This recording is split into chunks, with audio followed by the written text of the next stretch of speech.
Decades of nuclear bomb making has unintended consequences for the state of New Mexico and a small Native American tribe now fighting water contamination. Amerika Simone Del Rosario tells us what's flowing underground that has everyone alarmed. This is the birthplace of the atomic bomb here at Los Alamos National Laboratory, or LANL, in northern New Mexico. Built more than 7 decades ago as part of the Manhattan Project, the lab's self-stated primary responsibility is ensuring the safety and reliability of the nation's nuclear deterrent. But they failed to be as safe when it came to disposing contaminants in the lab's backyard. For 2 decades, LANL dumped water from its cooling towers into Sandia Canyon. Cooling towers lined with the chemical chromium to prevent corrosion.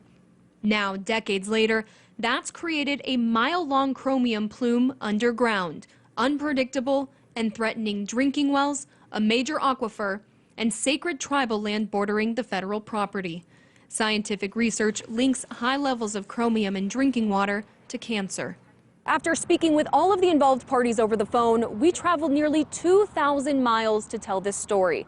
We wanted to show not only what is the problem, but how is the government working to fix it. But now with us here in Los Alamos, it's the Department of Energy from Washington, D.C. that is denying us access to this lab.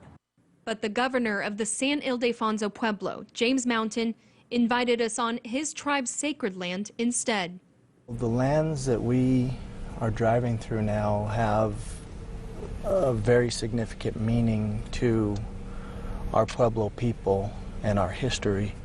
The history of San Ildefonso Pueblo dates back to the year 1300. Known for its traditional pottery and other crafts, today the Pueblo stretches across 60,000 acres and is home to about 750 people. The tribe's ancestors used to dwell in these caves.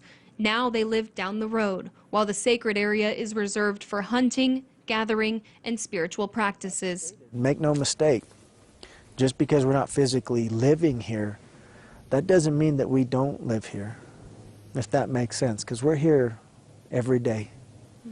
And the spirit's here every day.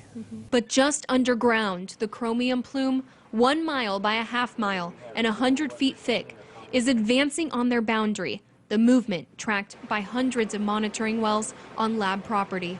They informed us that they've detected the traces of chromium plume contamination up to the fence, but they couldn't confirm it on this side. Pretty obvious. You know, it exists on our side. But there is only one way to know for sure. There was truly a spiritual and physical effect and feeling once that drilling started happening. A testing site now seen as a scar on sacred land. We cannot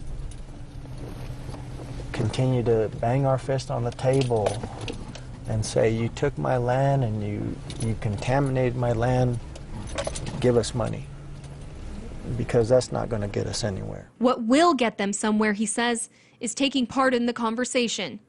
With this contamination, federal officials are tasked with not only protecting sacred area, but also the state's water resources. The plume is a half mile from the nearest drinking well and in the regional aquifer. The current plan calls for hundreds of millions of dollars to spend extracting, treating, and re-injecting water back underground. There's definitely a concern of the unknown, not really having a true handle on this. But at least at this point, more than a decade after LANL discovered the plume, the tribe has a seat at the table. In Los Alamos, New Mexico, Simone Del Rosario, RT.